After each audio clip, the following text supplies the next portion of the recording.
శ్రీదేవికి welcome. Welcome Sridevi and congratulations. మీ ఇద్దరి పేరు నిజంగా దిష్టి తగులుతుందబ్బా. ఎంత బాగా ఎంత న్యాచురల్గా చేస్తారంటే క్రేజీ అసలు. యా నా వైపే ఆయన ఎదురు చూస్తుంటే మీకు బయట గుమ్మడికాయ తెమ్మన్నా మీ ఇద్దరికి మాటల్లో చెప్పేస్తే అవ్వదు. బయట గుమ్మడికాయ కూడా మళ్ళీ దిష్టి తగులుతుంది. అక్కడే ఉండనివ్వండి, మీరు మాట్లాడండి. అంటే పక్కన ఉంటే ధైర్యం వస్తుంటుందని. సో నువ్వెందుకు మధ్యలో మళ్ళీ. థ్యాంక్ యూ అండి, థ్యాంక్ యూ. మీట్కి వచ్చాం. సో తెలుగు ప్రేక్షకులకి ఫస్ట్లీ మీరు ఎంత ప్రేమ చూపించారంటే లాస్ట్ 4 days ఆల్మోస్ట్ చాలా ఊర్లోకి వెళ్ళాము. అన్ని ఊళ్ళల్లో హౌస్ఫుల్స్ అండ్ అందరూ ఎంజాయ్ చేస్తున్నారు. ఫ్యామిలీస్, చిన్నపిల్లలు, పెద్దవాళ్ళు అందరూ కూడా ఎంత సపోర్ట్ చేస్తున్నారంటే మేము వెళ్ళిన ప్రతి థియేటర్లో అసలు అరుపులు గేరకి అంటే లాఫ్టర్ అండ్ లాస్ట్లో emotions. So it's really very wonderful. Thank you so much.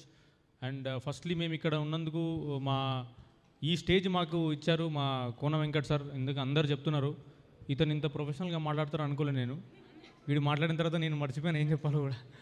So sir మేము అందరం కొత్త వాళ్ళని ఇంత పెద్ద స్టేజ్ మీద నిలబెట్టారు మీరు. వెళ్ళే ప్రతి ఊర్లో మాకంటూ మా గురించి చెప్పి ప్లస్ ఇండస్ట్రీలోనే పెద్ద one of the big shots ముందు మమ్మల్ని నిలబెట్టి వీళ్ళు ఈ సినిమాలో చేస్తున్నారని చెప్పడం really great sir. Thank you so much.